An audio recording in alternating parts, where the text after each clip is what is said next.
زلقسلنا أمرايو ولد أملاكون إنا عالم نعو يتفلطونيا نعناونا يتفلطنا أتم فقراتي حجون ولد أملاكينا أنتي كم نخون جنا يتجلسن كرسوس مسجلات جنا كم تزلوا خريه إنا مو نعو كم نمثل نفلت إنا أب كرسوس تصفى زجبر زبلو كله كم تنسو نصح زخنا نجزاء رأسو ينصح الله آمين أب كرسوس تصفى زجبر زبلو كله كم تنسو نصح زخنا نجزاء رأسو ينصح الله يسوع قويتا تصفانا بين كرسوس زخنا أملاخ تصفانا هيوتنا تصفانا منبارنا اتودع أملاخ استسقل بين زخنا تصفاي نسها خاص قبله قال تصفى بزمدري يلا تعلنا نبلو اتو قيمنا زلنا تطويلنا زلنا قدم أملاخ سلام حراتون سلا دومون هللويا ولدكم كون زبق عنا أملاخ سناي نجار سرزلنا كنا لوجو جيالا رافانا يسوس تصفانا نسخاي خابلو مقامي مهلاوي تقطعو مبالي نسخاي خابلو حوات بهجاي نسخا نعخا خبرها مرعي ترحبلو يسوس قال تصفى يا بلان زعلم نافوجي الهرابة يسوس مقامكم دوم مبالكم مهلاوكم سلام حرات اكزابير محواتي يا مسكنو النصوعو النريو يا بلان انترفو خرصوص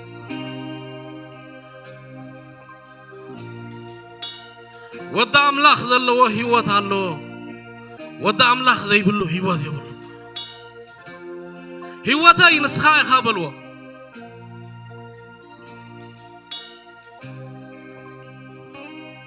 باقا ينسخاء خابلو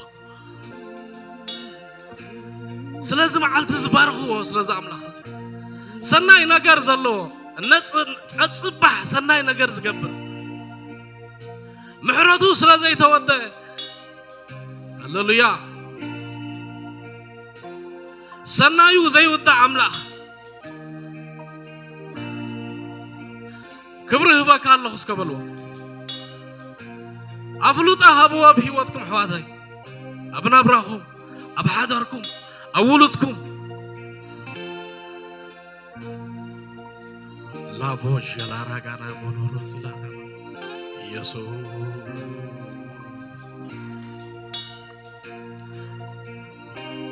من شعوتها ينسخا خابلو أحواتي من شعوتنا يسوس بيني من شم هلاونا يسوس بيني من شم مقامنا يسوس بيني يسوس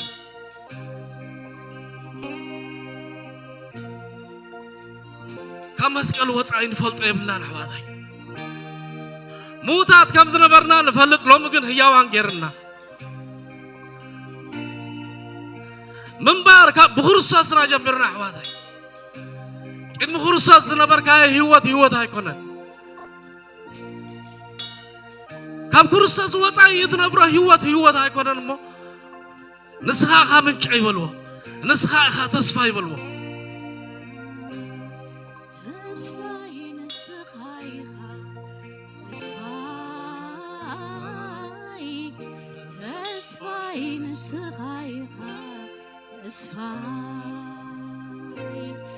تسفاين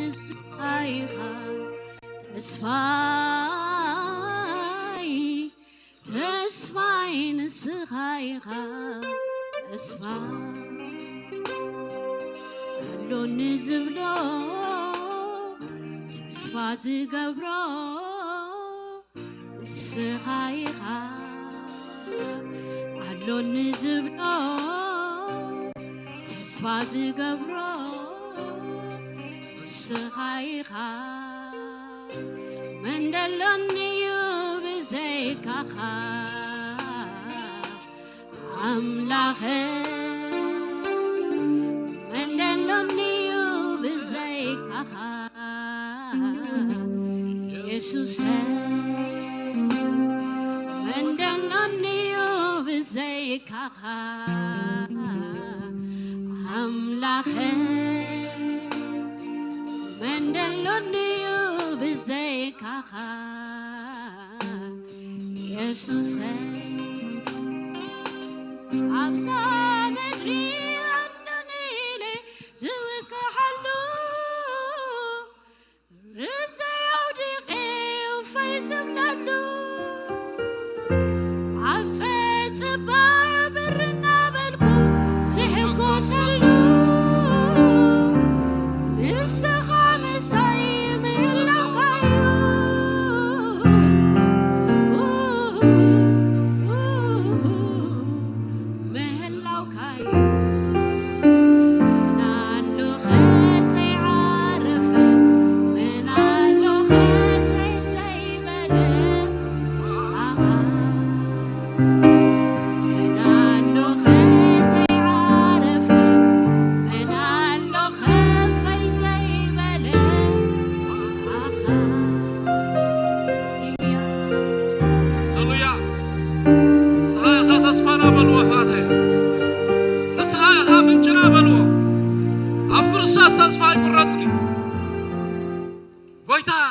زي شكومون زي كولن يلا الحوادي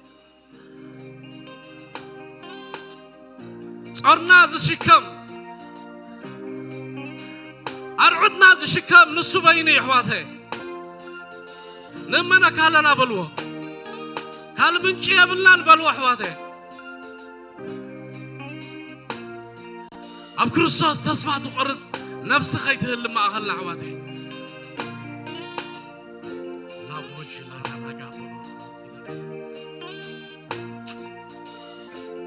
نسخة من شاي بلوه نسخة سراي بلوه نسو بيني تكون دويني لافونو جيال عراقافو أب تكون دويني تداخلنا نحواته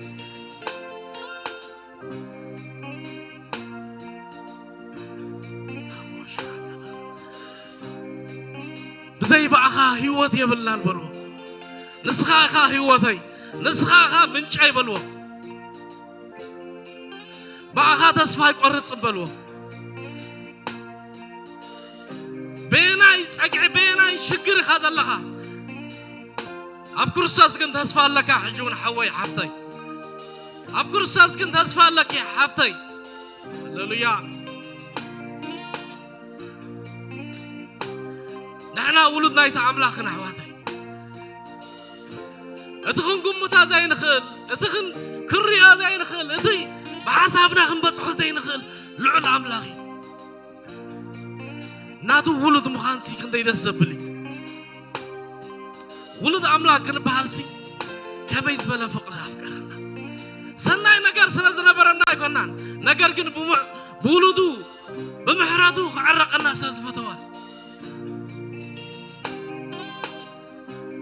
منشنا نسخايخا سناينا نسخايخا تسفانا نسخايخا بلوح واتي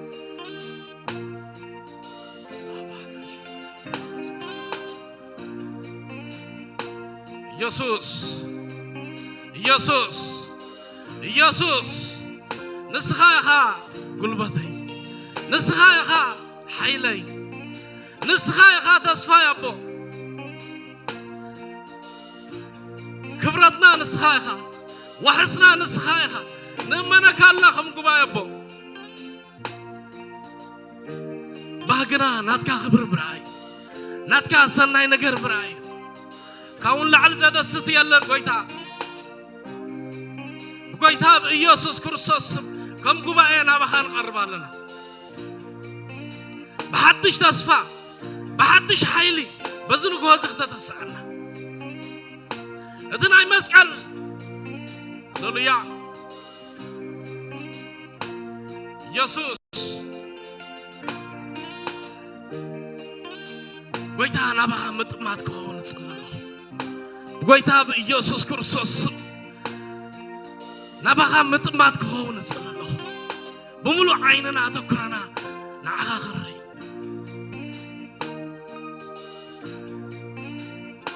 كم قبائي بشم يسوس كرسوس نعاغنا قول لحبو نسخة بينها ما خلنا تقلت حيلها قلصمكا أما خلنا خقلت قويتا أكيد مها درن بلالنا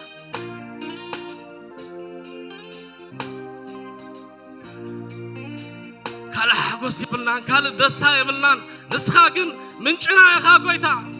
نمنا كالا نبو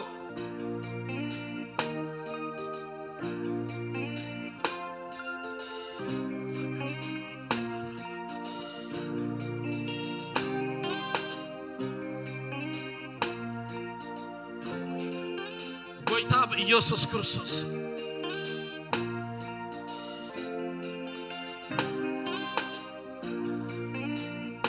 هابزلنا يحفل بالمو هللويا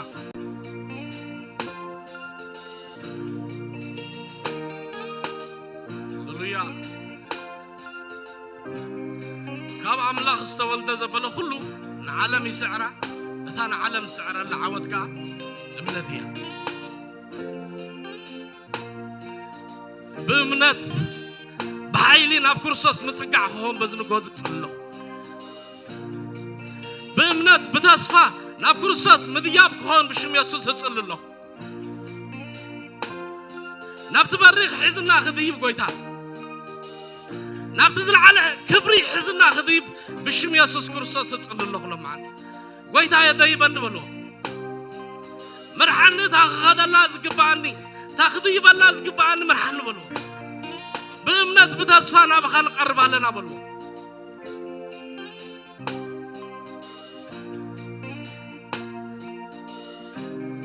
كبرخا خري حيلخا خربو قويتا بيسوس كرسوس أكيد ما خاننا خم قباي بوي نعخان متمات راح خورلنا بأمنت كريكا قويتا رسنا خيدنا أكيد ما خاطرو كنبل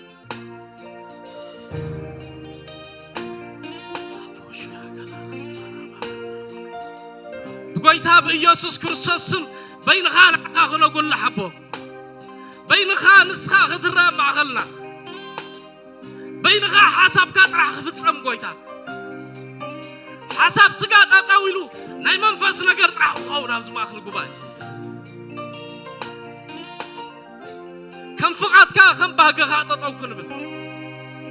قويتا بيسوس سمنا بخان قرب علينا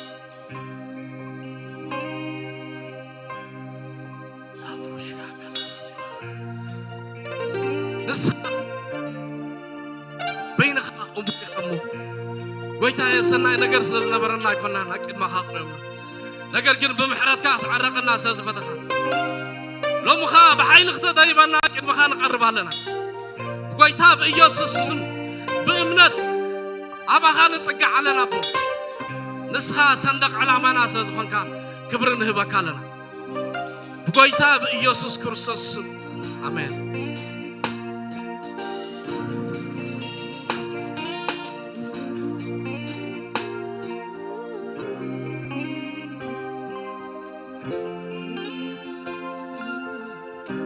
ኢየሱስ ክርስቶስ ጎይታ ስም እግዚአብሔር ዝተባረከ ይሁን ሃሌሉያ ሕጂ ከዓ መንፈስ ጸሎት ኮይና ንጎይታ ንደሌካ ኣለና ክንብለና ናፍቆትና ንስኻ ኢኻ ድሌትና ንስኻ ኢኻ ዝገበርና እንተገበርና ከማኻ ገይሩ ንዓና ዝዕግበና የለን ኣብዝኸና እንተኸድና ከም ህልውናኻ ገይሩ ዝሕጉሰና የለን ነብሰይሲ ኣብ ደረቕን ጽሙዕን ቦታ ኮይና ወኣምላኽ نعها تدللا كم تبهلا هللويا بزنقه زندلك كلنا نبلنا نكشابه بمزمور هللويا نبلغينا هللويا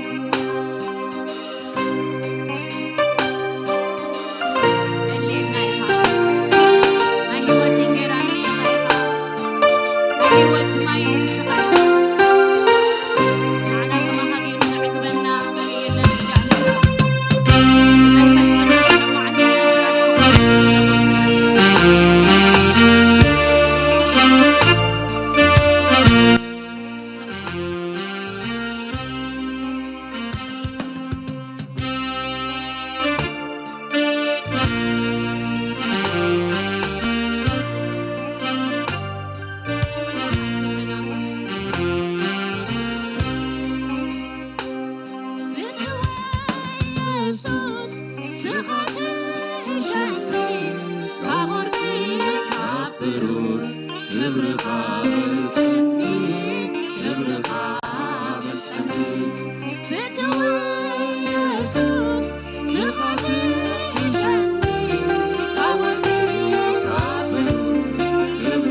It's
أخيلنا زين بلو تجيبنا زين بلو يسوس هاليلويا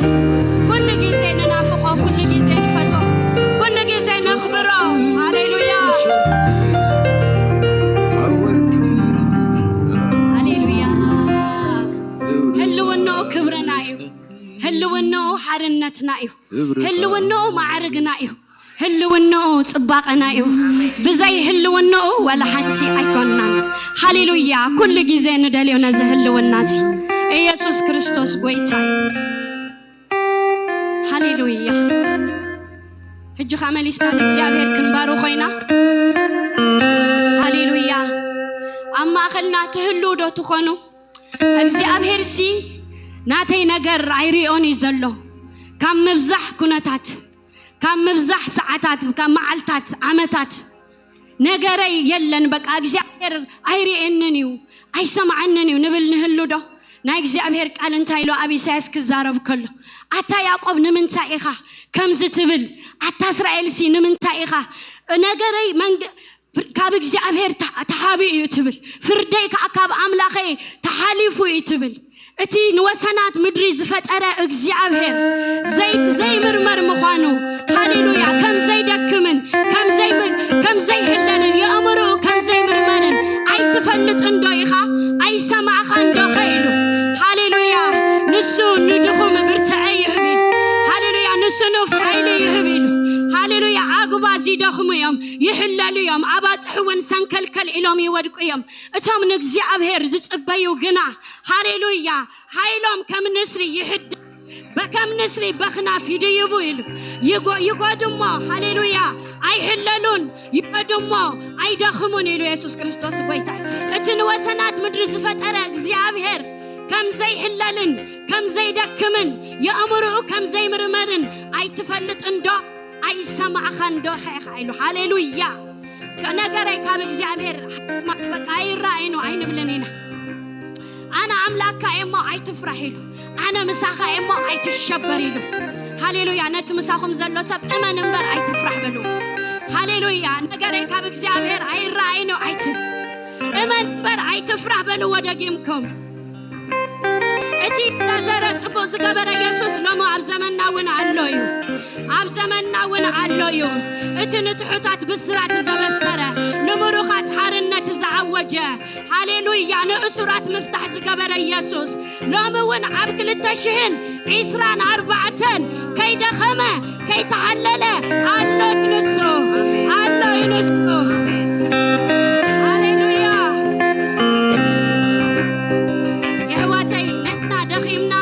تحليلنا كنكون نخلينا እግዚአብሔር ግን አይደክምኔው አይحللنيው እስከ ህዝብ ምሳይ ቆይኑ እግዚአብሔር አይደክምኔው አይحللنيው እስከነበል እግዚአብሔር አይደክምኔው አይحللنيው نحنا تدخلنا نحنا انت تحللنا እግዚአብሔር አይደክምን እጅ ተፈትሂና ክንዘምርና ሃሌሉያ ከምርዱ አድሰባት ቆይና ሃሌሉያ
So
ያስደንቃል የፊትህ ብርሃን ማናይቶ ይቆማል አምልኮና ስግደት ክብር ይገባሃል እንዳንተ ያለ ስላልተገኘ ፍጥረት ያመልክህ ላይተመኘ እንዳንተ ያለ ስላልተገኘ ፍጥረት ያመልክህ ላይተመኘ አቤቱ ውበትህ እጅግ ያስደንቃል የፊትህ ብርሃን ማናይቶ ይቆማል አቤቱ ውበትህ እጅግ ያስደንቃል የፊትህ ብርሃን ማናይቶ ይቆማል ክብር ይገባሃል እንዳንተ ያለ ስላልተገኘ ፍጥረት ያመልክህ ላይተመኘ እንዳንተ ያለ ስላልተገኘ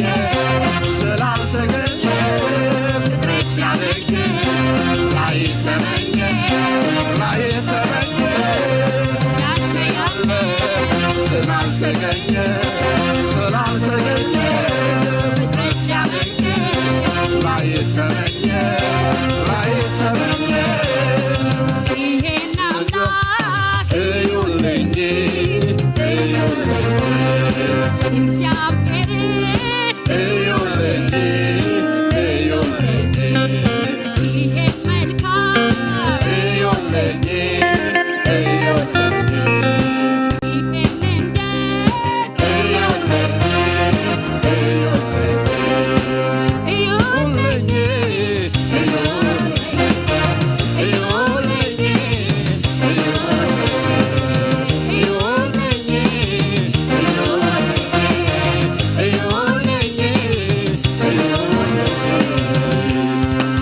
ነፍሴ ኮበለለች እሱን ተከትላ ሌላ ነገር አልፈልግም ብላ ነፍሴ ኮበለለች እሱን ተከትላ ሌላ ነገር አልፈልግም ብላ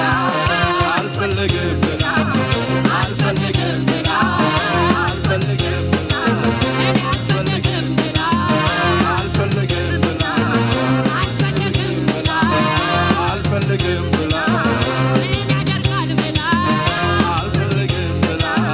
ምን ይረባል ብላ ይሄን አምላክ እግዚአብሔርን እዩልኝ ይሄንን ውብ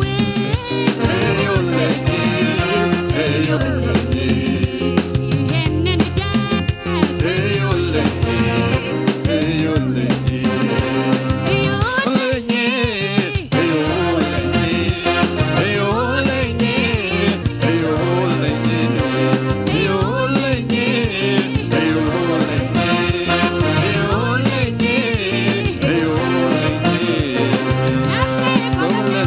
እሱን ተከትላ ሌላ ነገር አትፈልግም ነፍሴ ኮበለለች እሱን ተከትላ ሌላ ነገር አትፈልግም ኮበለለች እሱን ተከትላ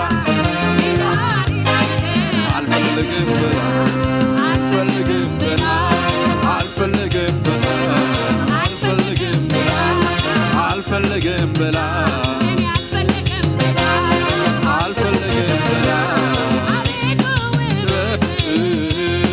እጅግ ያስደንቃል የፊትህ ብርሃን ማን አይቶ ይቆማል አቤቱ ውበትህ እጅግ ያስደንቃል የፊትህ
ያስደንቃል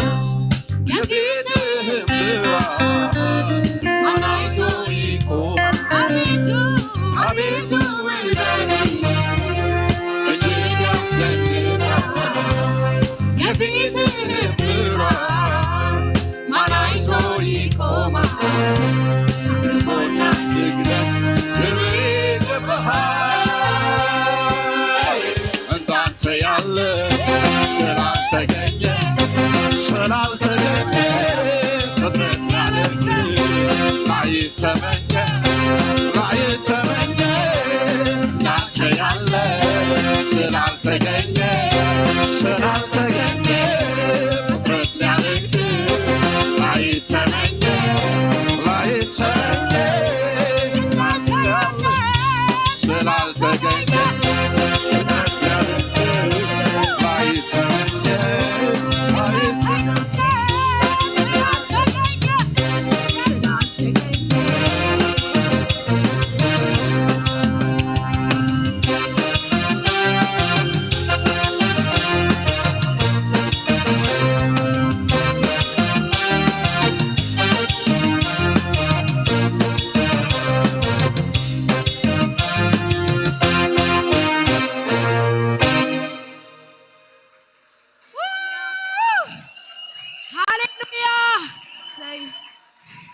እዚ ኣብ ዘይቅረብ ብርሃናት ዝነብር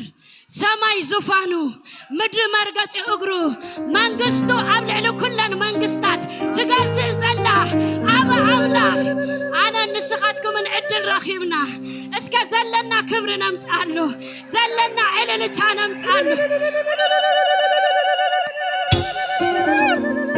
ሃሌሉያ ከተወካይና ኢየሱስ ወይ ተባረኩ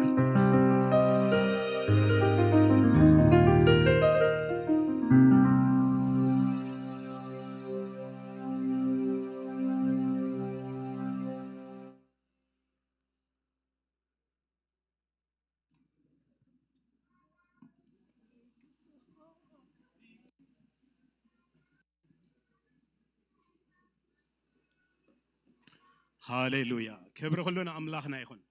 ኢየሱስ ንዘላለም ጎይታ እዩ ክብር ሁሉ ንኣምላኽ ይኹን ንሱ ንዘላለም ጎይታ እዩ ንሱ ኣምላኽና እዩ ንሱ መድሕንና እዩ ንሱ ሓጋጊ ሕግና እዩ ንሱ ፀግዕና ንሱ እምባና እዩ ንሱ ከውሉና እዩ ክብሪ ንኣምላኽ ይኹን እስኪ ነዚ እግዚአብሔር ብጣቕዒት ብእልልታ ብዘለና ኩሉ እስኪ ክብሪ ነምፃሉ ሃሌሉያ ይግብኦ ስለ ዝኾነ ንእግዚአብሔር ሃሌሉያ ክብሪ ንዓኻ ይኹን እግዚአብሔር ሃሌሉያ እስኪ ከምቲ ኩሉ ግዜ ድማ ንገብሮ ክብሪ ንኣምላኽ ይኹን ስለ ምድርና ስለ ህዝብና ድማ ክንጸልይና ሃሌሉያ እስኪ ንጸሊ ሃሌሉያ እግዚአብሔር ኣብ ምድርና ናቱ ምድሓን ከምጽእ ክብሪ ንኣምላኽ ይኹን ልብ ህዝብና ናብ እግዚአብሔር ክምለስ ንእግዚአብሔር ዝደሊ ልብ እግዚአብሔር ህዝብና ምእንታን ክረክብ ምስ ፍልጠት ኣምላኽ ዝበኣስ ልዕል ዝበለ ኩሉ ሓሳባት በኢየሱስ ክርስቶስ ስም ካብ ህዝብና ነፍርሳለና እግዚአብሔር ነፍርሳለና በኢየሱስ ክርስቶስ ስም ኣብ ህዝብና ዘሎ ኩሉ ምስ ፍልጠት ኣምላኽ ምስ ሓሳብ ኣምላኽ ምስ ምኽሪ ኣምላኽ ዝበኣስ ልዕል ዝበለ ኩሉ ምኽርታት በኢየሱስ ክርስቶስ ስም ነፍርሶለና እግዚአብሔር ህዝብና ንዓኻ ዝተማረኸ ይኹን ልብ ህዝብና እግዚአብሔር ንዓኻ ዝተማረኸ ይኹን ንብላለና ጎይታ ንምድርና ንስኻ ፈውስ ንህዝብና ንስኻ ፈውስ እግዚአብሔር ኣብታ ምድሪ ዝሓሰብካዮ ኩሉ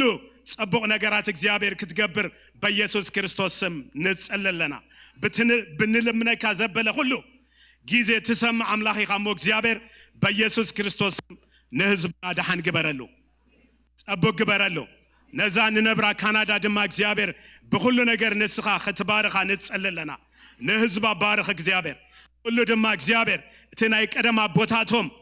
ዝዘርእዎ ነገራት ኩሉ እግዚአብሔር ናይ ወንጌል ነገር ናትካ ነገር እግዚአብሔር ኣብዛ ምድሪ ብሓይሊ እግዚአብሔር ክኸውን በኢየሱስ ክርስቶስ ስም ንጸልለና ኩሉ መርገም ኩሉ ሓይሊ ጸልማት በኢየሱስ ክርስቶስ ስም ዝፈረሰ ይኹን ንብላለና ይፍረስ ንብላለና እግዚአብሔር ካናዳ ግና ንምኽርኻ ትገዛእ ንብላለና ክብሪ ኩሉ ንዓኻ ነምጽእ ብስም ኢየሱስ ኣሜን እግዚአብሔር ይመስገን ከመይ ሓዲርኩም ኩሉ ሰላም ድዩ ኩሉ ጽቡቕ ድዩ كبر كلنا أملاك يكون مزمران قوي يبارككم اسكي بلوهم كبرنا أملاك يكون أبزح يبارككم إكزيابير يبارككم زمنكم كله نا إكزيابير نجر قبل عليهم يكون كبرنا أملاك يكون كبرنا أملاك يكون كم يحديركم كل سلام ديو كل تبغ ديو اسكي نتتقاهم زلو نبيت إكزيابير انقع بدحان مسخايلكم سلام بلوه نحدا ويكل سبات كبرنا أملاك يكون ኢየሱስ ነዘላለም ጌታዬ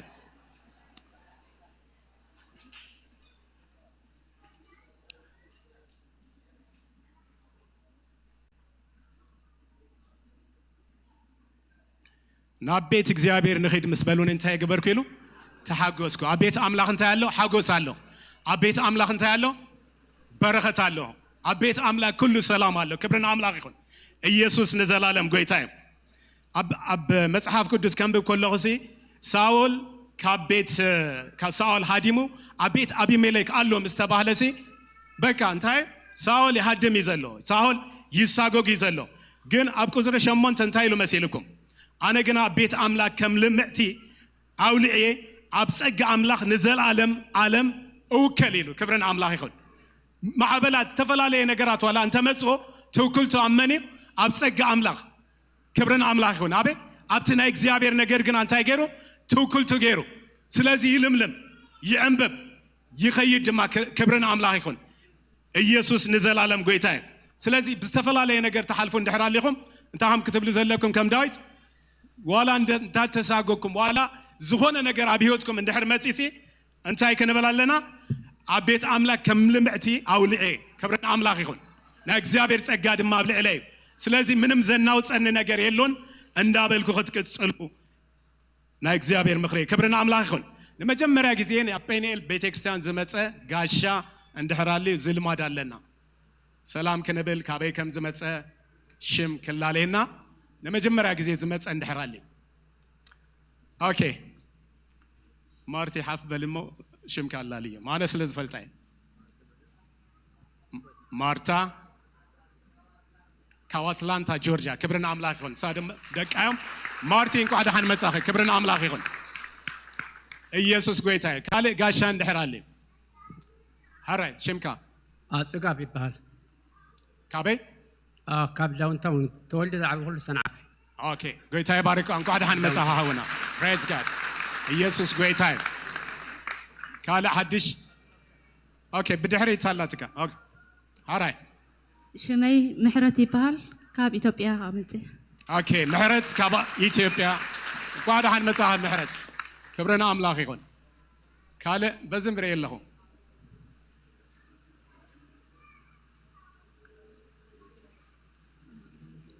آدم تسفاس الله سبحان كاب أديس أبابا آدم كاب أديس أبابا كبرنا أملاك يكون قاعد عن مساحة آدم سلام بركات كم يحضركم دانيال بحال كاب أوغندا دانيال كاب أوغندا قاعد عن مساحة داني رهوة تخلق جرجش كاب أوغندا رهوة تخلق جرجش كاب أوغندا قاعد عن مساحة رهوة praise God بازلاتك سلام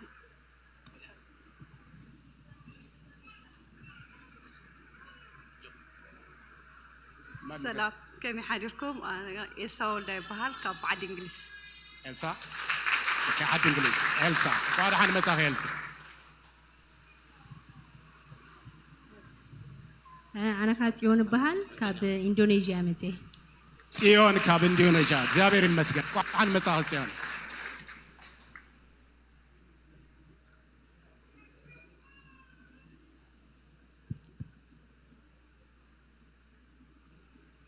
يا እግዚአብሔር ይመስገን ካለ እንድሕር ዘይልዩ ኩላችኩም ካብ ዝተፈላለዩ ቦታ ዝመጻኹም እስኪ ያጣቕዕሎም እንኳን ደሓን መጻኹም ኢልኩም ክብርና ኣምላኽ ይኹን ዌልካም እንኳን ደሓን መጻኹም ክብርና ኣምላኽ ይኹን እዚ ቤት ኣቦኹም እዩ ኣብ ቤት ኣቦኹም ድማ ኩሉ ግዜ ከም ናይ ቤት ኣቦ ከይድኩም ተኣትውዎ ኣብ ቤት ኣቦኹም ትገብርዎ ነገራት ክትገብሩ ሲ ዌልካም ንብለኩም ክብርና ኣምላኽ ይኹን ኢየሱስ ንዘላለም ጌታ ስለዚ ናብ መተንባህታይ ክኸይደ ክብርና ኣምላኽ ይኹን أب أوغست كاب كلته سجابر بعته ناي فاميلي كونفرنس نفاميلي زتكورة كونفرنس علنا أبزو كونفرنس دما زجل جلونا روت حفتنا ካባና ማለት ክብርን አምላክ እስኪ ንሩት አታቀበላ ክብርን አምላክ ሩት ዮሐንስ እንደገና ድማ መምህር ዝምህረና ወይ ድማ ቃል አምላክ ዘምጻልና መምህር አማን ባህታ ይባሃል ካብ ኤድመንተን ይክመጽ እና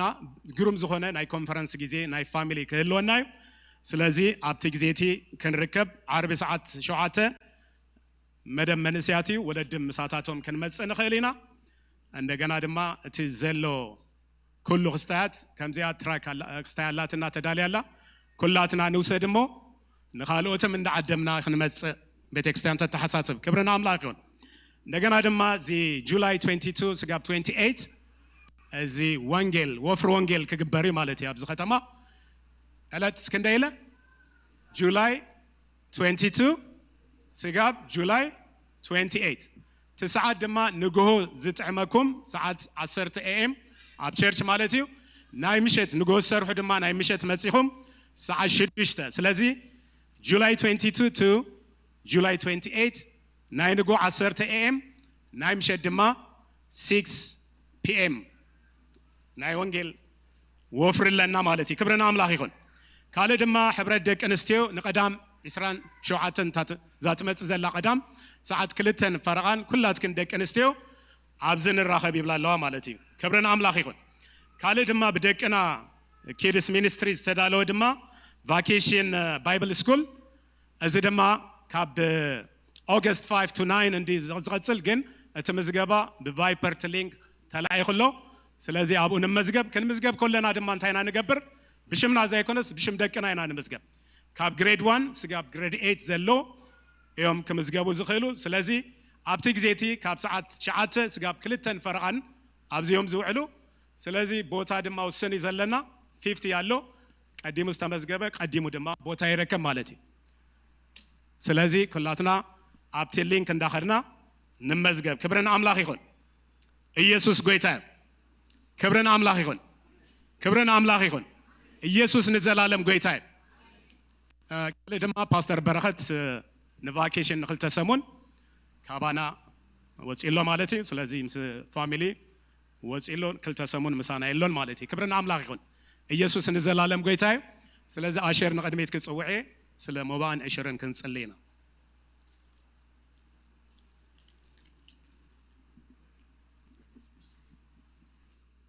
ሃሌሉያ ንጸልበሉ ስለመባእና ቅዱስን ዘለዓለማውን ዝኾንካ እግዚአብሔር አምላኽና ብወድኻ በኢየሱስ ክርስቶስ ስም ነመስግነካ ኣለና ስለቲ ዓብይ ስምካ ክብሪ ንዓኻ ይኹን ሃሌሉያ ኢየሱስ ክርስቶስ ጎይታ ኢኻ ኣብ ቤተይ ዝኸውን መግቢ ኣምጽሞ ኣነ ኸ ነቲ ወሓጢ ክጎንሖ ንሱ ኸኣ ንኽፍረ ምድርኹም ኣይከጥፍኦን እዩ ንተኽሊ ወይንኹም ከኣ ኣብ ግራቱ ከሎ ኣይከቆልዖን ኢኻ ትብል እሞ ጎይታ ሕጂ ኸኣ ንቤትካ ዝኾን መግቢ ሒዝና መጺና ኣለና ነቲ ወሓጢ ስለትከንሓልናኻ ክብሪ ንበካ ኣለና ክብሪ ኩሉ ነቲ ዓብ ስምካ ይኹን ኣሜን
راي كما يكنيهم እግዚአብሔር ይመስገን ክብርና አምላክና ይሁን ኢየሱስ ጎይታይ እግዚአብሔር ይባረክ ናብ ቃል እግዚአብሔር ክንሐልፊና ኩላትና መጽሐፍ ቅዱስና መጽሐፍ መልእክቲ ጳውሎስ ናብ ሰብ ፊልጵ ክነውጽና ፊልጵ ምዕራፍ 1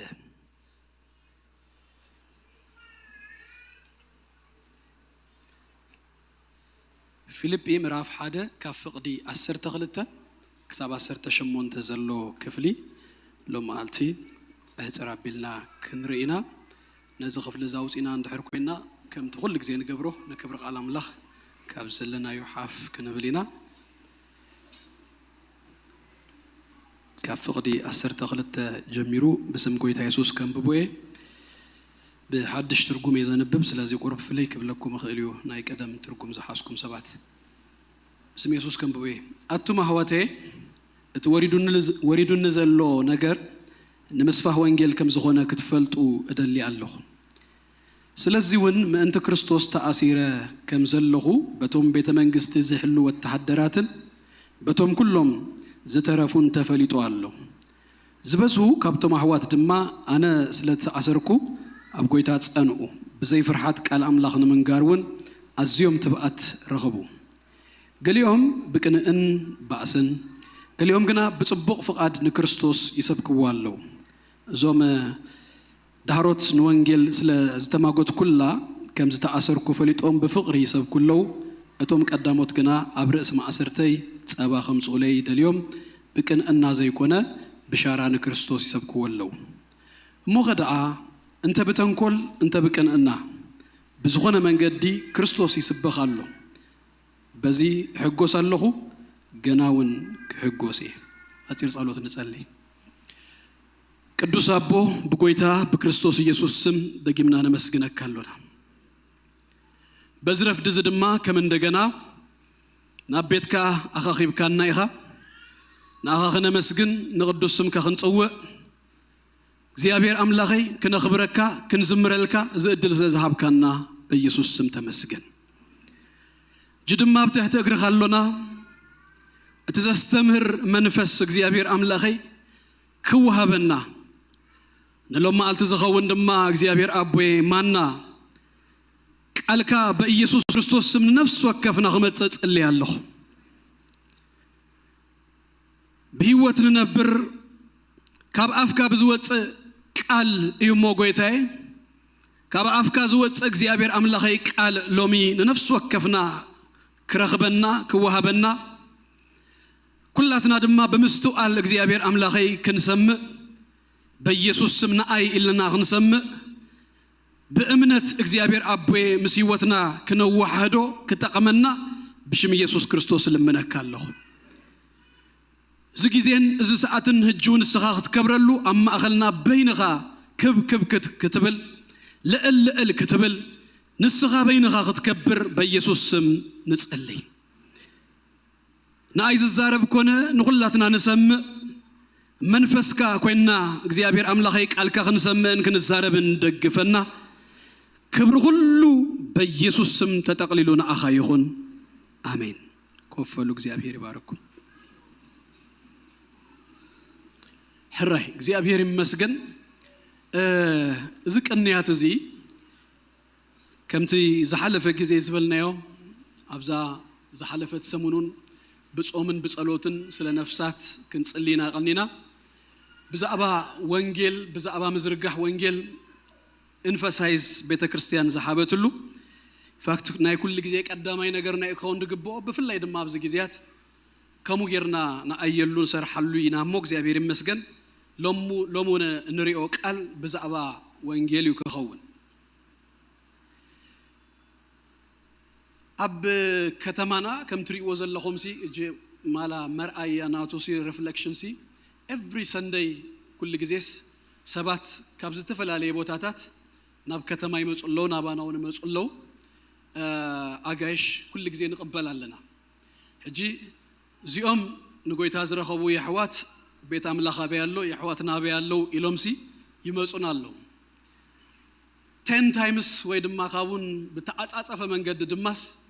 ብዙሓት መጽዮም አለው ናብሮምን ህይወቶምን ቀጽሉለው ናብዚ ቦታ ዘይመጹ ብዙሓት ከም ዘለው ድማ ሁሉ ግዜስ ክነስተብህል ይግባአና ስለዚህ ብፍላይ አብዘን ቅንያት እዚአንሲ ብዙሕ ሰብ ዝመጸሉ ጊዜ ይውና ምስቲ ጊዜ ድማ ንሕናውንሲ ንሰብ ኩሉ ዘድህን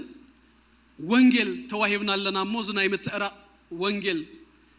ቃል ተዋሂብና ለናሞ ነዚህ ይዝና ክንወጽእ ይግባአና ቅድመና ኣብዚ ቃል እዚ ምእህላፈይ አምሹር ኩላትና ይራአየና እዩ ኢለ ይሐስብ መንፈሳውያን ኩላትና እቲ ሰባት ትደቂ ህዝብና ደቂ ሃገርና ናብዝኩ ሕዙ ከለው it's a blessing ወንድማ መጠን ድማስ ገገለ ጊዜ ድማስ እግዚአብሔር ኢንተርቪን ክገብር ጣልቃ ከአቱ ገለ ነገር ክገብር ድማስ ትደልይኻ ማለት እንታይ ድብል ደለኹ ነብይ ምዃን አይደልዮን እዩ ገገለ ጊዜ ትሪኦ ነገራሲ በዚ ትሬንድ እንሪኦ ዘለና እንዳቀጸለ እንድሕር ከይዱሲ ሓደገኛ አይነት ነገራት ወይ ድማ ብዙሕ ደስ ዘይብል ዜናታት ክንሰምዕ ከም ንኽእልሲ ነብይ ምዃን አይደልዮን ንምርአይ ኣብዚ ዝሓለፈ ጊዜያት ምሳሕ ገለ ኣሕዋት ንዘራረብ ነርና ዝበኣል ነቢያት ድነብሩሉ በአልፍሽ ዝነብሩሉ ሓዘኑን ቀንዩስ አቡ ንመላለስ ቀኒና ነርና በብዙሕ ሀበሻ ይዘሉ አቡ ብመጠን ድማ ገገለ ነገራሲ የሰክፈካ ሪኦም እንድሕር ኮይንኩምሲ አናብቲ ከባቢ አምሲ ሰዓት 10 ሓደ ክወጽ ከለኹስ ሰዓት 10 ምሸት ቆልኡት በይኖም ኣብቲ ካንሸሎስ ትረኽቦ ሕጂ ገገለ ኢንሲደንቱን ሰሚዕ ኣለኹ ኦፍ ኮርስ ንምንታይ ይሕጸዩ ኣለዎ አቡ ንምንታይ ሲ ሪክሩት ይግበሩ ኣለውሲ ንጹር እዩ ሕጂ እና መጸና ዘሎ እና ኸደና ዘሎ ነገርሲ አዚና ክንነቅሓሉ አዚና የኢንተና ተኸፊቱስ ክንጽልየሉ ድማ እግዚአብሔር ኢንተርቪን ክገብር ብወንጌልን ክንበጽሕ መታንሲ ይግባአና እዩ ክብረና አምላኽና ይኹን ኢየሱስ ጎይታ እዩ ስለዚህ እቲ ሓደራ ናይ ወንጌል ተዋሂብና ኣለና with urgency ወሲኽናሉሲ ክንጽልይ ከድና ክንምንጥል ወንጌል ክነበስር ክነግር ድግባአና ጊዜ እዩ እግዚአብሔር አምላኽ ዘተመስገነ ይኹን ኣብዚ ምድር እዚ ያስተቢልኩም ተኾይንኩም ቤተ ክርስቲያን ተልእኾ ኣለዋ ኣብዚ ጽሒፍና ያለና ንኹሉ ሰብ ናይ ክብር መፈጸምታ ከም ዘለዎ ዘበስር ወንጌል መንግስት አምላኽሲ ምስባኽ እዩ ድብል እዩ ናትና ሚሽን ኣብ ካናዳ ኣይኮነን ቤተ ክርስቲያናት በርገር ድሸጡ ኸማንሲ ሚሽንና ኢሎም ጽሑፉ እዮም ሪኢኹም ተኾይንኩም ድኾነ ኦርጋናይዜሽን this is our mission ክብል ከሎሲ እንታይ ማለቱ ይመስለኩም ካለቃል ንገብር ኢና ግን ቡድማ ይንተሓዝና ቀዳማይ አጀንዳና ቀዳማይ ስራሕና ቀዳማይ እዮናስ እዚ እዩ ዝብል ዘሎ ሚሽን ኣብዚ ብዙሕ አይተወኩም ነይ ግን ኣብ መጽሐፍ ቅዱስ ታ ሚሽን ተልእኾ ትብል ቃል ንቃላ የላን ናይ ላቲን ቃልያ ክልተ ነገራት ድማ ዝሓዘት እያ ልኡኽ ማለት እዩ ልኡኽ ድማ ሰኢሉ ኣይለኣኽን እዩ ንዝኾነ ስራሕሲ ዝተለኣኸ ማለት እዩ በርገር ድሸይጥ ከማን ተልእኾ እንዳበለሲ ኣነ ንስኻትኩም ንሞ ሰማይ ዝለኣኸና መለኮታዊ ስራሕ ንመለኮታዊ እዮ ንምድሓን ደቂ ሰባት ዝተለኣኽና ሰባት ኢና ክብረና አምላኽና ይኹን ክንነብር ከሎናስ መናበሪና ዝኾነ ካልእ ብዙሕ ስራሕ ብዙሕ ነገራት ክንገብር ንኽእል ኢና ግን ማይንድ ዩ ኣይትረስኡ ቀዳማይ ተልእኾና ቀዳማይ ስራሕና ኣብዛ ከተማ እዚኣ ኣብዛ ምድር እዚኣ ብሂወት ዘለናስ ወንጌል መታን ክንሰብኽ እዩ ክብረና አምላኽና ይኹን ኣረ ኢየሱስ ጎይታ እዩ ሬንሃርድ ቦንኬ ክዛረብ ከሎ ዝደጋግማ ቃላት አላ ደስ ድማ ብጣዕሚ ትብለኒ ሬንሃርድ እንታይ ይብል አነ ነዚ ተጸውኤ ነዚ ኣብዚ ምድር ዘለኹ ይብል ንሰማይ ፖፑሌት ክገብራ ሄቨን ፖፑሌትድ ክትከውን ሲኦል ግን ጠርሃ ክትተርፍ ኢየሱስ ጎይታ እዩ መጽሐፍ ቅዱስ ክዛረብ ከሎስ ንሲኦል ንምንታይ ከም ዘዳልዋ ክዛረብ ከሎስ ንሰይጣንን نملأختون إزبل سيول سيطان ملأختون ترى يخيدوا يسوع قويتاي سمايجن بسبات يملأ سلازي نحنا سبات كاب سيول كملتو كدحنو متان نام سماي نخخدو متان سيز تتصوأنا سباتنا لما قلت قرب حرورون سلازلو ملأختي بتعام يحصر كبلاي أبقول نقوم زلوا صف دم خيدك سن دم حدرا كبكم يحجي حلف لاسي تنكف ندابلكم قالنا قرنا خطنا قروه كم زغت قبروه ده حنافك إلى لكم الله يسوع قويتاي كبرنا أملاخنا يخون تلقوا اللوكا إلكم هسجان سابس كتنكف أبلو يسوع قويتاي بتلقوا أبزام ترزي أمتي خل خبلو يسوع قويتاي من البات كلاتنا ناي أم فيستال إذنا مسئنا نخونينا قنت لغود ما مسو إذنا مسئنا يسوع قويتاي سقلنا عدنا عد غيرنا إميغرانت ستراي أيكوننا نايكزي أبير تلغو زلو الناس باتنا يسوع قويتاي سلازنا تقولنا زلو سب تلغو لك بلوه يسوع قويتاي نجراغن بلتراي مسأنا نحواتي ماكينا غنجز بيت غنسرح قرب حلف له دماء عدنا دماء أنت حدمو غنا سرح قال نزت رأي تتصوى أنا ليسوع قويتاي سمو كل سبال له يسوع قويتاي نحنا جنا تلوه لنا يسوع قويتاي كبرنا أملاخنا يكون تلوه زلنا سباتنا for a mission for a purpose مسئنا لنا كبرنا أملاخنا يكون باولوس نهي والتاريخ زعفلنا ملغتي لنا تاريخ بزعباب باولوسون أبزخونا بوتاي تزعفل نجر جن أملاختاتو باولوس بزعبا أنتي كم زحسب متكلاتو نهيوتو ملهق دخونو convictions منبريتاتو قال له كل شيء أبجج قال بوتاتات كنركبينا أبزن كلت سنابتي لو مخاف فيليبي next week دم ما كاب كله كفلي نايب باولوس بزعبا وانجيل زلوا conviction متكلات دري نجر كنرينا لو من ريونا بفيليبيو فيليبي مراف هذا كاب قصر أسر تغلط تكسب أسر تشمون تزنبنا يو كفلي شو أنت قصرتاتين أبزن شو أنت قصرتات جنا باولوس بزعبا وانجيل زلوا رديت بزعبا وانجيل زلوا stand بزعبا وانجيل زلوا conviction سيج بقيرو يرينا متحف فيليبي كم تفلتوه باولوس سفيليبي سلا زجلجلوا بجنزبوا من سلا زدقفوا صابون ليهم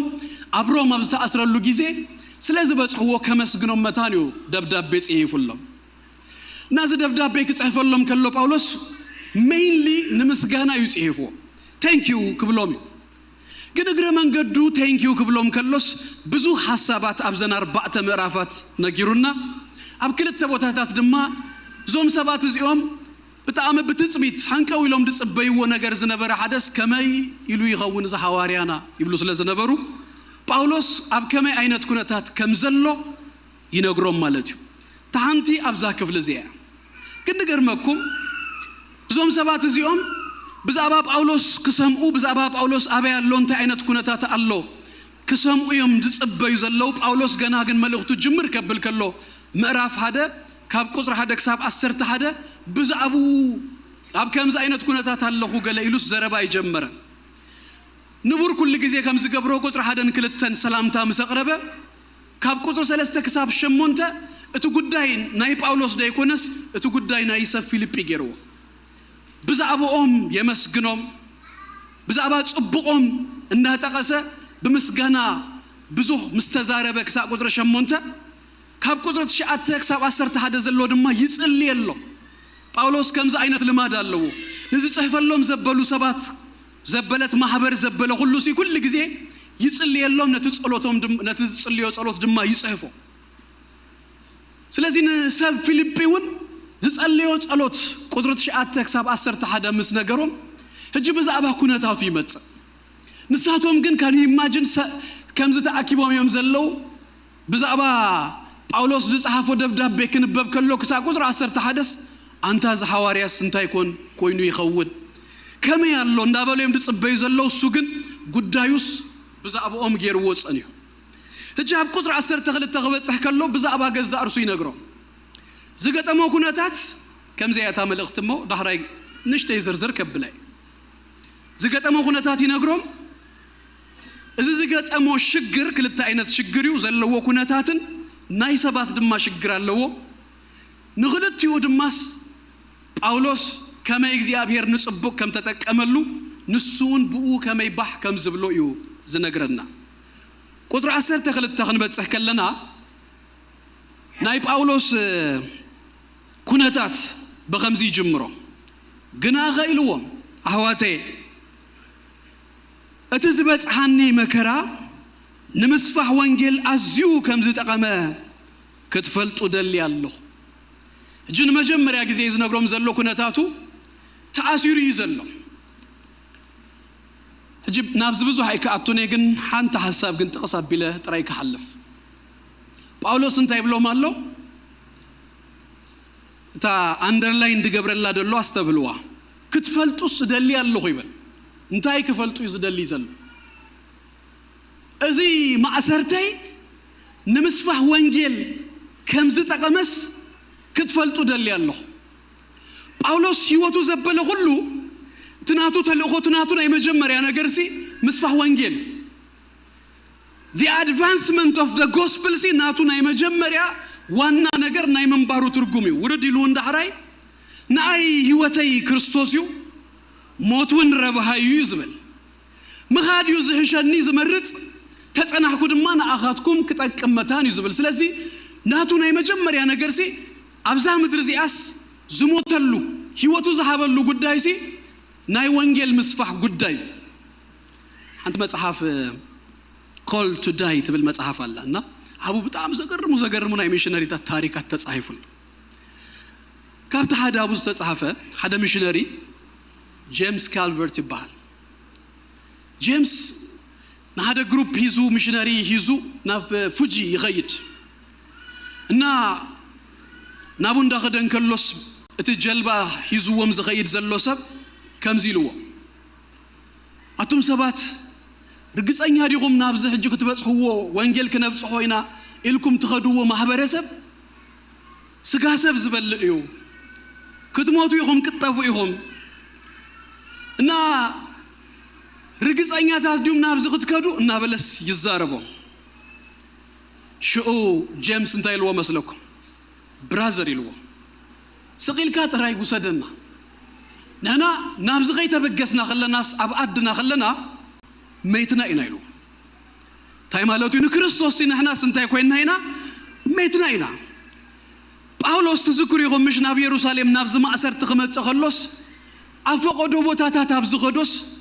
መንፈስ ይዛረብ ነይሩ ኣብ ኢየሩሳሌም ማእሰርቲ ከም ዝገጥሞ ኣብ ምዕራፍ እስራ ይመስለኒ አጋቦስ ኣብ ቂሳርያ ረኺብዎስ ቅናቱ ወሲዱ ነቲ ነዚ በዓል ቅናት ኢልዎም ናይ ጳውሎስ ነይሩ ትቅናት ገዛ እርሱ ኣሲሩ ኣርእይዎም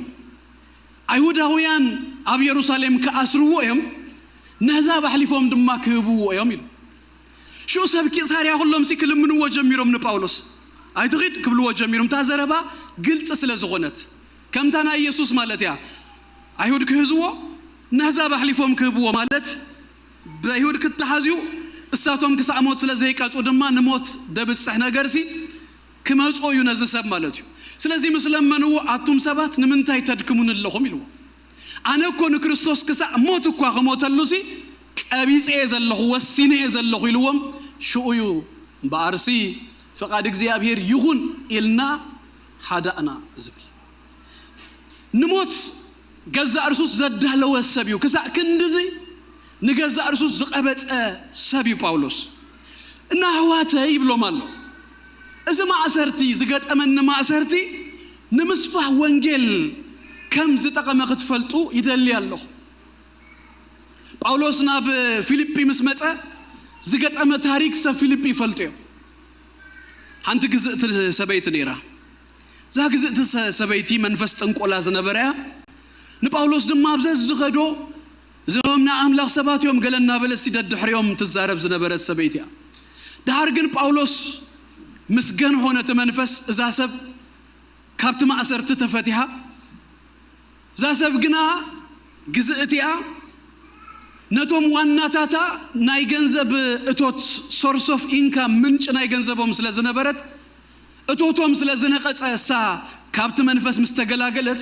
ደሃን ቋድሃን ኮነት ደይኮነ ድበሉ ሃሪቆም ንበዓል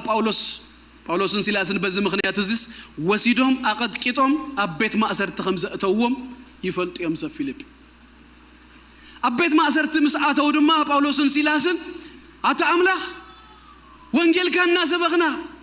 ትዝለአካና እንዳገበርናስ ንምንታይ ዝበጽሐና ኢሎም ከስቆርቁሩን ከማርሩ እንዳይኮነስ መቆሕ ኣብ አይዳዎም ከሎ ተአሲሮም ከለውስ ንሳቶም ግና እናጸለዩና እናዘመሩና መምለኹን ከለው መንፈስ እግዚአብሔር ድማ ናይቲ ቤት ማእሰርቲ ሁሉ ልዳት እኳ ከም ዘነቃነቀ ማእሰርቲ ድማ ካብ ጳውሎስን ሲላስን ጥራይ ደይኮነስ ካብ ኩሎም እሱራት መቃውሕ ከም ዝወደቀ መጽሐፍ ቅዱስ ይነግረና ኩላቶም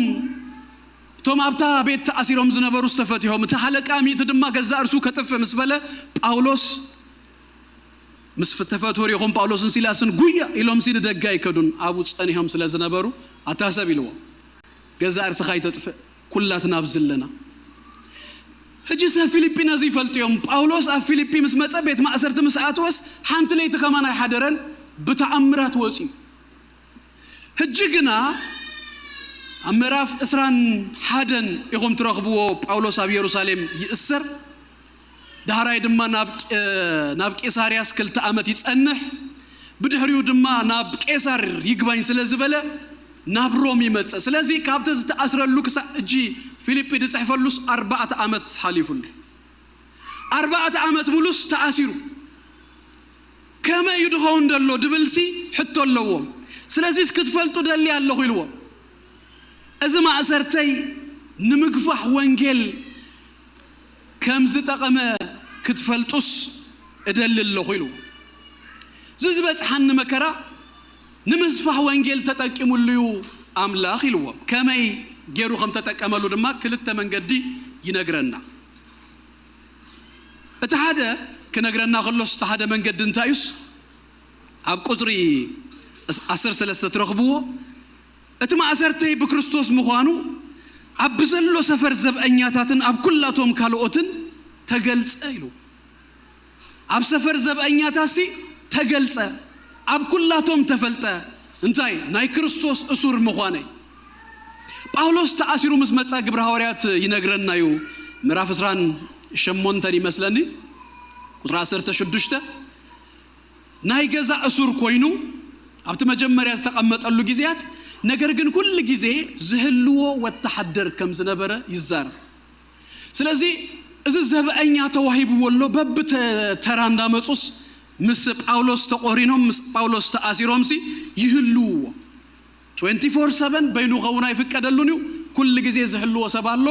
እና ተቀያየሩና መጹስ ይህልዎ ወሎ ክልተ አመት አክልሲ ተቀምጡሎ በኸምዛ አይነት መንገድ ካን ኢማጂን ምስ ጳውሎሲ መመጽዮም ሰባሲ ክጽልይ ይሪእዎ ደብዳቤታት ክጽሕፍ ይሪእዎ ንሰባቱን ከዛረብ ይፈቀደሉን ሄሩ ከዛረቡን ይሪእዎ ኩሉ መንቀሳቃሳቱ 24 ሰዓት ይሪእዎ ጳውሎስ እምበአርነዝስ እንታይልዎ አምላኽ ንጽቡቅ ይጥቀመሉ አሎ ብዘሎ ዘበአኛታሲ ወንጌል ክሰምዑ መታን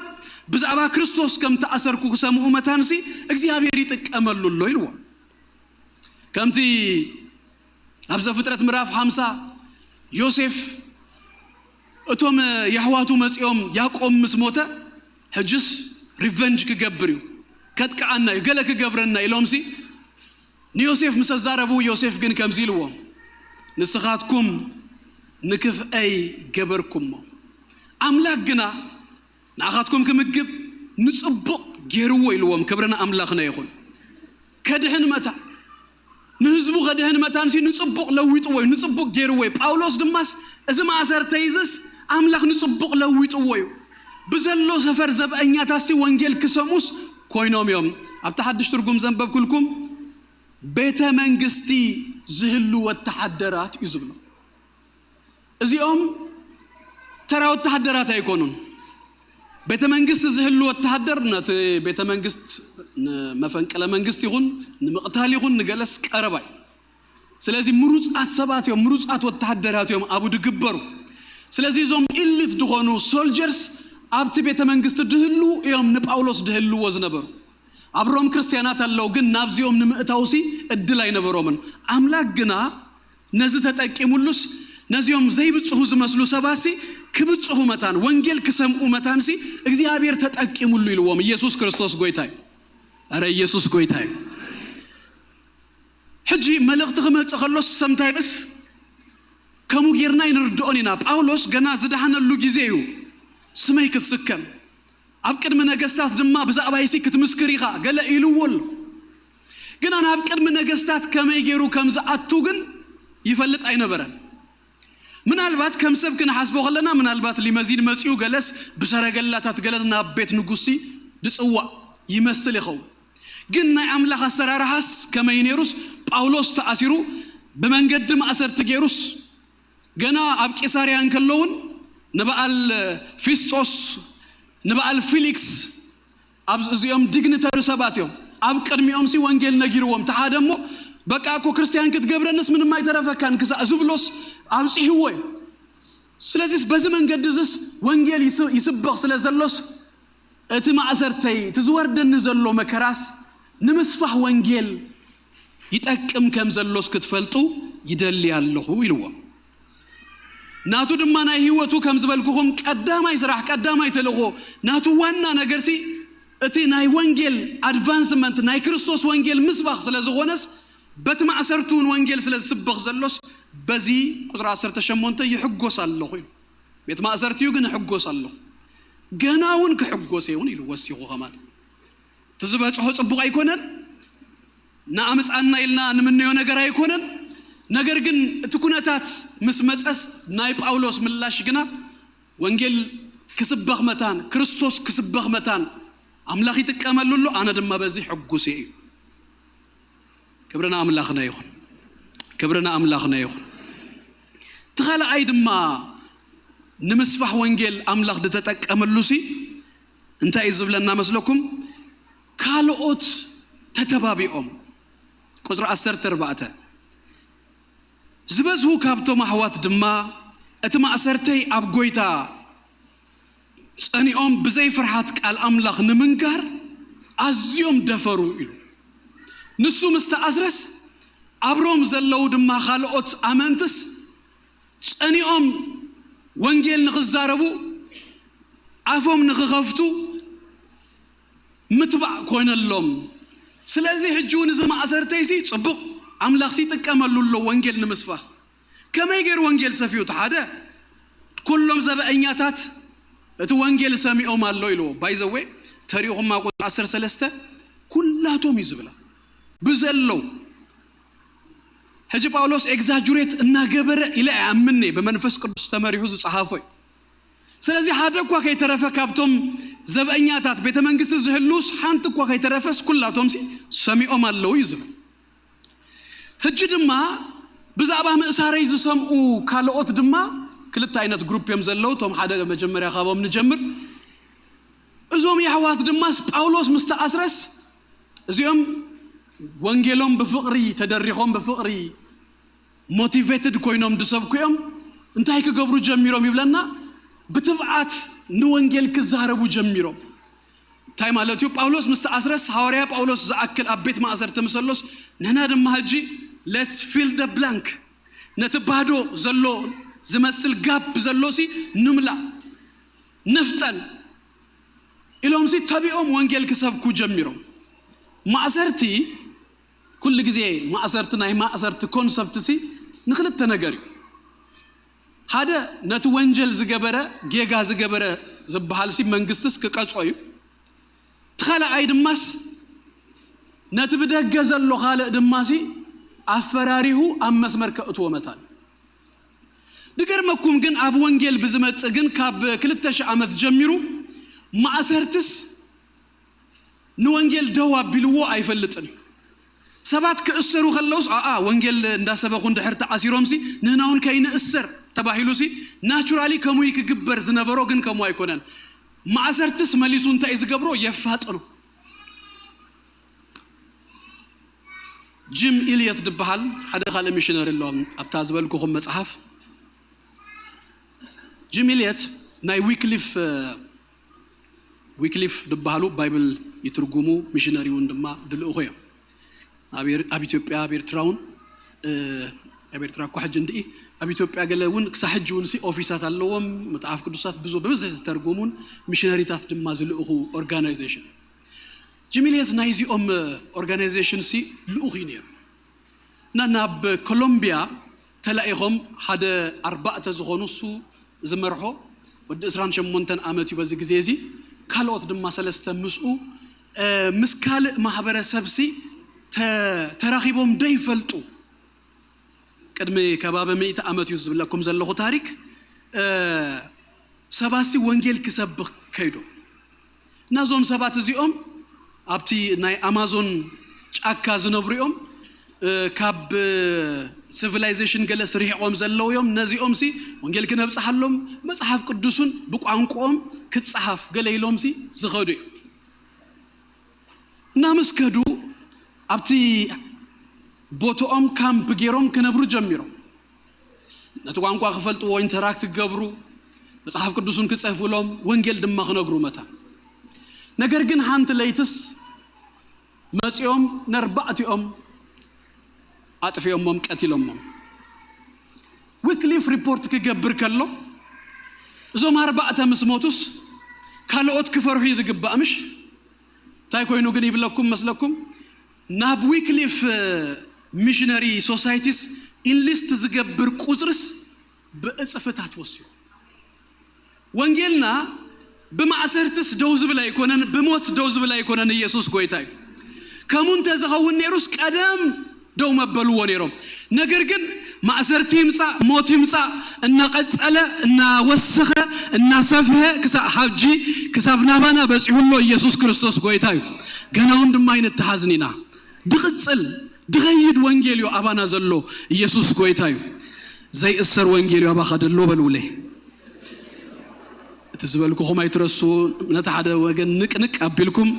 ዘይ እሰር ወንጌልዮ አባኸ በጽሁ ዘሎ በልውለ ኢየሱስ ጎይታዩ ክብርና አምላኽና ይኹን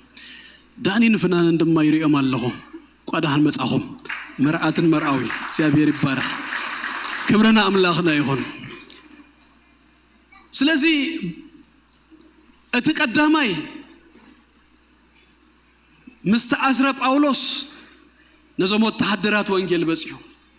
ካልአይ ፖዚቲቭሊ ድማቶም ክርስቲያናት አብደገ ዘለው ጳውሎስ ተአሲሩ ኢሎምሲ አይተአገቱን አይተአስሩን የግዳስ ወንጌል በኃይሊ ሰቢኹም ካለ ግሩፕ ግንድም አለው ትገርመንያ ካብ መጽሐፍ ቅዱስ ካብ ዘለው ኣብ መጽሐፍ ቅዱስ ካብ ዘለው ሐቀታትን ሐሳባትን ካብታ ሓደ ዘገርመኒ ክፍል እዩ ዘክፍል እዚ ካለ አይ ግሩፕ ግን ነሮም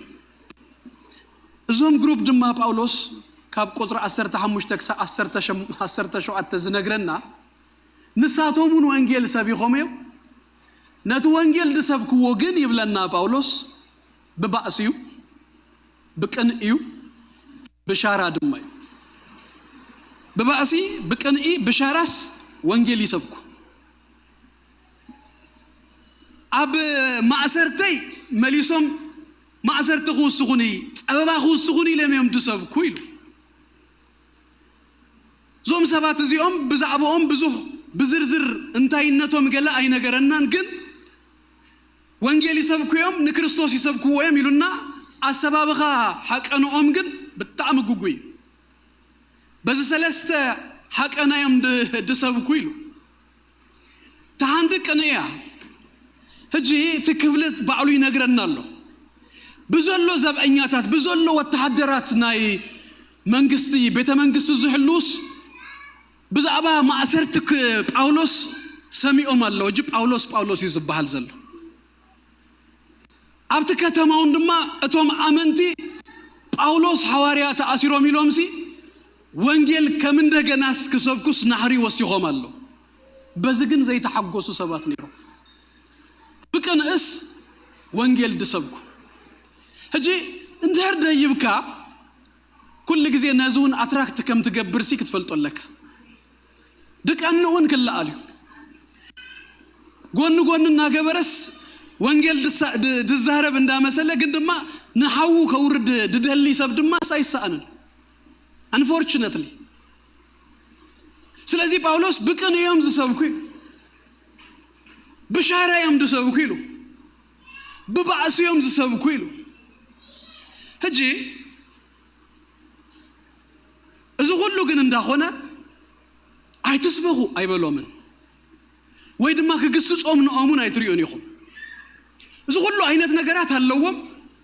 ደስ ደብል ናይ ጳውሎስ ነገር መጀመሪያ ፐርሰናል ነገሩስ እንዳጽበቡልዮም አብት ማእሰርቱ እንዳግደሉልዮም ግን ደሆነት ፖዚቲቭ ነገር ግሪዮ ደሃን ወንጌል ሪኹም ተልእኹ እንድህሪልካኮ ካብሰብ ይበልጽ ካብትናትካ ፊሊንግ ካብትናትካ ነገር ካብትናትካ ጉዳይን ዝበልጽ ተልእኹ ስለዚህ ካቡ ዝበልጽ ገይሩ ስለዝሪኦ ናይ ወንጌል ነገር ደሃን ክርስቶስ ስለዚህ ስብኽ ዘሎስ ይሕጎስ ኣለኹ even though ti motive ትክክል እንተ ዘይኮነ ነገር ግን ትዝሰብክዎ ዘለው ወንጌል ክርስቶስ ስለዚህ ስብኽ ዘሎስ ደሃነ እዩ አብ ገላትያ ነቶም ካል ወንጌል ድሰብኩ ዝነበሩ ገሲጽዎም አናቴማ ይኹኑ ይልሎ ፍርድ ተዛሪቡሎ አቦም ነገር ግን ነዚኦም ግን ከሙ ገብሮም አይትሪዩን ይኹም ሐቀንኦም ዩ ጌጋምበር እትድሰብክዎ መልእኽት ግን ትክክል እዩ ንገርመኩም ነገር እዚዩ ወንጌል ክስበኽ እትዝበለጸን ዝሓሸን ከመ ይመስለኩም ብጽቡቕ ሐቀና ከምቶም ሓደ ዝሰብክዎ ቶም ሓደ ብፍቅሪ ተደሪኾም እዮም ዝብለና ወንጌል ድሰብኩ ከምኡ ክንሰብኮ ይጽቡቕ ነቲ ካብ ሰማይ ዝመጸ ነቲ ናይ ሰማይ ነገር ሓዲጉ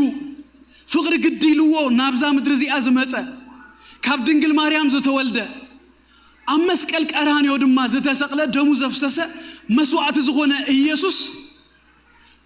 እቲ ዝተሓርደ ገንሸል ዝግብኦ ክብሪ ክረክብ መታንሲ ፍቅሪ ደሪኹና ክንሰብኮ ዝግባእ ነይሩ ነገር ግን ዋላውን ከምዝ እንተተሰብከውን ኢሉ ጳውሎስ እሶኬ ክርስቶስ ስለዝስበኽ ዘሎስ ሕጎሴ ገናውን ክሕጎሴ ኢሉ መልእኽቶም ትክክል ሐቀንኦም ግን ጌጋ እቶም ናይ ገላትያ ድማ ምናልባት እቲ ሐቀና ትክክል ከውን ኸልዩ ንሃይማኖት ቅን ሂዝዎም ገለ ከውን ኸልዩ መልእኽቶም ግን ትክክል አይነበረን ንክርስቶስ ካብ ቅድሚ ገጾም አጠፊእዎ ከመይ ጌርኩም ፈጢንኩም ክርስቶስ ዶ ኣብ ቅድሚኩም ተሳኢሉ አይነበረን ማን ዝዓዘመኩም ኢልዎም እዩ እቲኦም ተገሲጾም የምኽንያቱ ተመልእኽቲ ብጠቅላላስ ናብ ድህነት እንደምጽእ ስለዘይኮን ጳውሎስ ነዚኦም ግን እሶኬ ኢሉ በዚያ ክዛዝመልኩ ቁጥር 18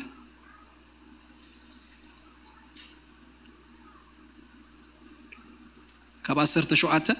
እቶም ሓደ ወገን ግና ኣብ ርእሲ ማእሰርተይ ጸበባ ከምጽኡለይ ሓሲቦም ብቕን እና ዘይኮነስ ብሻራ ንክርስቶስ ይሰብክዎ ኣለዉ እንታይ ደኣዩ እንተ ብምኽንያት እንተ ብሓቂ ብዝኾነ ኮይኑስ ክርስቶስ ይስበኻሎ እሞ በዚ ሕጎስ ኣለኹ ክሕጎሱኒ ጳውሎስ ቀዳማይ ዝገብሮ ነገር ንኡ ደስ ዘብሎስ እንታይ እዩ ክርስቶስ ክስበከሉ ተበዚ እንተ በተሲ ሓደ ሰቡን እንተ ደሓነ ንኣይ ግን ኣብቲ ማእሰርተይ ጸበባ ዋላ እንተምጽኡለይሲ ዳሶኬ ክርስቶስ ጥራይ ይሰበኽ ኢሉ ኢየሱስ ጎይታ እዩ በቃ እቲ ዋና ነገር ንጳውሎስ ናይ ኣብዛ ምድሪ እዚኣ ዘምጽኦ ዘንብሮ ዘሎ ህይወቱ ሁሉ ዝሓዘ ተልእኾስ ክርስቶስ ክስበኽ መታን ወንጌል ክስበኽ መታን እዩ ኢየሱስ ክርስቶስ ጎይታ እዩ ናይ ነፍሲ ወከፍናውን ድማ ተልእኾ ኸውን ደለዎ ኣብዛ ምድሪ እዚኣ ክንነብር ከሎናስ ቀንዲ ዘንብረና ቀንዲ ንመላለሰሉ አውራ ምኽንያት ዋና ምኽንያት ክኸውን ድግብኦ ከም ኣመንትሲ ወንጌል እዩ ተልእኾና ክርስቶስ ኢየሱስ ክስበኽ ክብረና ኣምላኽና ይኹን ኢየሱስ ጎይታ እዩ ኣይንውህን ኢለኩም ኣለኹ ቅድሚ ሰዓተ ወዲእ ኣለኹ መታን ካብ ዝሓሩር ቁርብ ውፅእ ክንብል እሞ ነፋስ ክትወስዱ ሕፅር ኣቢል ኣለኹ እግዚኣብሔር ይባርኩም ዝሓዝና እንድሕሪዝና እኹሉ ኢየሱስ ጎይታ እዩ ክጂ ካብ ዘለናዮ እንተስእ እሞ ሕፅር ኣቢልና ድማ ጸሊና ክንወፅእ እቶም ዘገልግሉ ጥራይ እንቀሳቐሱ ቅድሚ ሰዓትና ይወዲእ ደለኹ እግዚአብሔር ይባረክ ብሕብረት ጸሊና እግዚአብሔር ይመስገን ክንወድኢና ሃሌሉያ ሃሌሉያ ስለቲ ዝተኸፍለና ዋጋ እንዳሐሰብና እስኪ ሃንሳ ንጎይታ ነመስግን ነው እግዚአብሔር ይባረክ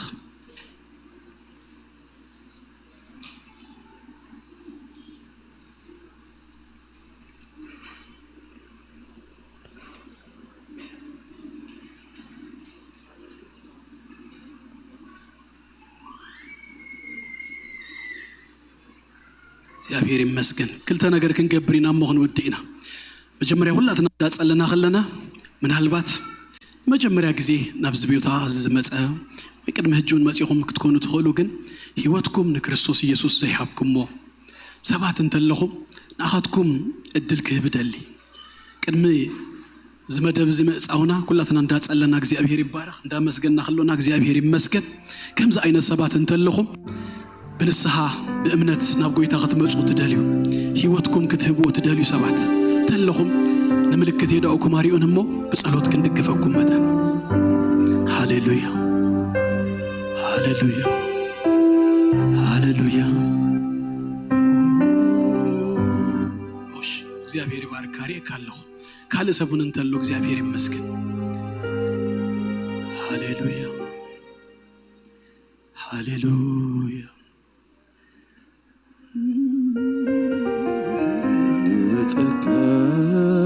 እግዚአብሔር ይባርክ ናብዝዶት መጽ አምሳን ጽልል ያደረኩት ካሎት ተለውን አብ ጎንኩም ተለው አተባቡ ጎይታ ይባርክና አሁን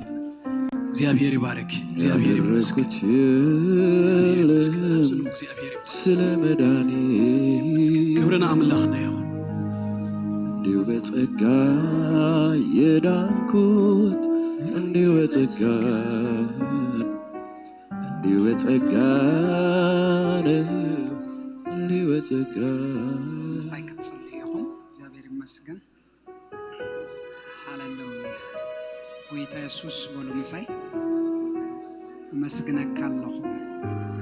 በዛ ሰዓት እዚ አደማ ህይወተይ ህበካለሁ ከምናይ ግል መድኃኒ ይድማ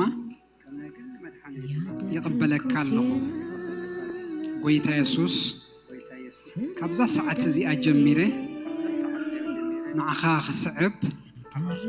ወሲነለኹ بفقدي دما نعلم نحاتيات نسيطان نسقا اخحدو اللخو زمني كله نسخا كتغزؤو بفتاوي نعخا أبلبي يشمكا اللخو يسوس قويتا هيوتي مدحانيي إخا آمين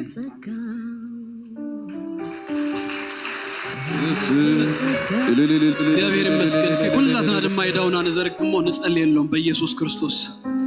አቤት እግዚአብሔር ይተኸሉ ይለምልሙ አሜን ወይታ በኢየሱስ ስም ነመስግነካለና ስለዚህ ማህዋትና ክብርን ህበካለና አቤትካ በኢየሱስ ክርስቶስ ስም ክትከሉ ደማ ንጸልያለና ድጎቶም እግዚአብሔር እንድህሪት ደብሎም ዘበለ ሁሉ በኢየሱስ ስም ይሰበር ኃይል መርገም ሁሉ በኢየሱስ ስም ንሰብሮለና ሰንሰለት ዘበለ ሁሉ ቀንበር ዘበለ ሁሉ ይሰባበር ሰንሰለት ዘበለ ሁሉ ይበጣጠስ በሽም ኢየሱስ ክርስቶስ ይበጣጠስ በሽም ኢየሱስ ክርስቶስ ይበጣጠስ ጎይታ ደስ ይልዎም እግዚአብሔር አምላኸይ ንቃልካ ምላሽ ከምዝሃቡ በኢየሱስ ስም ካብ ልቦም ዘመንጥል መንጣሊ ሁሉ በኢየሱስ ክርስቶስ ስም እግዚአብሔር አይ በኢየሱስ ክርስቶስ ስም ይነቀል ብላለሁ ይግስጾለሁ በኢየሱስ ስም ጎይታ አብልቦም ግን አንዘል ዓለም በኢየሱስ ክርስቶስ ስም በመንፈስ ካ ይተሃተም በኢየሱስ ስም ይተሃተም እና ራአናዮም ይእበዩ እና ራአናዮም በኢየሱስ ስም አቤትካ ይለምልሙ በኢየሱስ ክርስቶስ ስም ክብርን ህበካለና አሜን እትሳንዓኻ ዝፍለት ኩላ معلتي እግዚአብሔር ይመስገን بحد اتدهن نفسس اب سماي اب قدمي ملائكتس ابي انتي يخوني حقوس يخون اسكي بጭብጨባ በእልልታ ነዝ ጎይታ እዚ አንሳና ሁሮ እግዚአብሔር ይባረክ ሃሌሉያ እግዚአብሔር ይባረክ የዳውና ነዘርግህሞ አመስግና በበረከት እግዚአብሔርን ባርክን ወጽኢና ሃሌሉያ ሃሌሉያ እግዚአብሔር ይባረክ እስኪ ጸሊና ቀድም መጻውና ናብትን የማንኩም ዘሎ ሰብ አመንኩቡ እድኩም ጻና ብሎሞ በኢየሱስ ክርስቶስ ስም ዛ ጸሎት እዚ አኽን ጸልይና ከኸይድ የእጋሩ አበረኽቲ ተውክብል የእጋራ አበረኽቲ ተውክብል غفت አፉ غفت ብስራት በኢየሱስ ስም ከውሪ እንግር መታን በኢየሱስ ስም ጸልዩ ለስኪነቲ አብ የማንኩም ንዘሎ ሰብ በዚህ ቅንያት እዚ በኢየሱስ ስም መኻድ ይሆነሉ ካብ ጸልማት በኢየሱስ ስም ንሰባት እናገፈፈ እናውጻ በኢየሱስ ክርስቶስ ስም ካሞትና ቢወደስ ሳግር ይሁን እግዚአብሔር ወይ ተጠቀመሉ እግዚአብሔር ወይ ተጠቀመላ አፋ ይከፈት በኢየሱስ ክርስቶስ ስም እናበልኩም ጸልዩ ሎም እግዚአብሔር ይባረክ ሃሌሉያ በዚህ ቅንያት እዚ በኢየሱስ ክርስቶስ ስም ምዝርጋህ ወንጌል ይሁን ሃሌሉያ ሃሌሉያ ሙጻ ይሁን ተጠቀመላ ጎይታዬ በኢየሱስ ክርስቶስ ስም ንጸልያለሁና በጎይታ በክርስቶስ ኢየሱስ ስም ንጸልያለሁና ተጠቀመልና ጎይታዬ ንጸልያለሁና ሃሌሉያ ቅዱስ አቦ ነመስግነካለሁና ስለጸንሐና ጊዜ ሁሉ ተመስገን ጎይታ ንሁሉ ዘለና የኹነታት እግዚአብሔር አምላኸይ ንምስፋህ ወንጌል ክትቀመሉ ከምት ጳውሎስ ዝበሎ ንጸልያለሁና አብዘዛአተናዮ ቦታ በኢየሱስ ስም ንምስፋህ ወንጌል ተጠቀመሉ በኢየሱስ ስም አብስራህና አብ ጎረባብትና እግዚአብሔር አምላኸይ አብዘዛአተናዮ ዘበለ ሁሉ እግዚአብሔር አምላኸይ ንምስፋህ ወንጌል ክትቀመልና ነፍስ ወከፍና ጸልያለሁ ቅዱስ አቦ አፍና ከኽፈት ብስራት እግዚአብሔር አምላኸይ ክነግር ንቃልካ አብዛ ከተማ ዚያ ክንእውጆ በኢየሱስ ስም ክትረዳና ጸልያለሁ ብዙ ሰሙን እዚ እግዚአብሔር አምላኸይ ነፍስ ወከፍና እግዚአብሔር አምላኸይ ልብና ከተሳሳ የጋርና እግዚአብሔር አምላኸይ ክፈጠን ወንጌል ንምዝርጋህ እግዚአብሔር አምላኸይ በኢየሱስ ክርስቶስ ስም ክንቅልጥፍ ክትረዳና ለምነካለሁ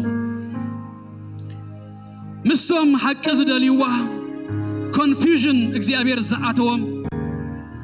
በኢየሱስ ክርስቶስ ስም አቅሎም ዝጸበቦም ተስፋኻ ብርሃንካ ዘልዮም እግዚአብሔር አምላኸይ በመለኮታዊ ጥበብካ ከተራኸበና በኢየሱስ ስም ንጸልያለሁና ወንስኻ እግዚአብሔር አምላኽና በኢየሱስ ስም ከተራኸበና በኢየሱስ ስም ንጸልያለሁና ነፍስ ወከፍና ወአምላኽ ተጠቀመልና ክብር ሁሉ ተጠቅልሉ በኢየሱስ ስም ንአኻ ይሁን እግዚአብሔር አምላኽ ይባርኩም ጸጋ ይብዛሃልኩም ሰላሙ ድማ ይሃብኩም ብርሃንኩም መመሊሱ ይድመቅ አብተኸድዎ ሁሉ እግዚአብሔር ይቀድመልኩም ሰሙንኩም በስም ኢየሱስ ክርስቶስ ተባረከ ይሁን ለኸባርኩም በሰላም ኪዱ ምናልባቱን አብዛ ሰሙን እዚያ ወጽኢና ክንምስክር ከለና አብገዛና ድማ ወይ ጎረቤትና ወይ ቤተሰብና ዝሆኑ ንስኻትኩም ትፈልጥዎም ካለ ሰብ ድማ መጽዩ እንተ ነገሮም ጽቡቕ ይሞ ከመ አይነት ሰባት እንተለው ሐብሩናሞ አብዝ ሙጻዚ መታን ስኬጁል ክንገብሮ አምላኽ ባርኩም በሰላም ኪዱ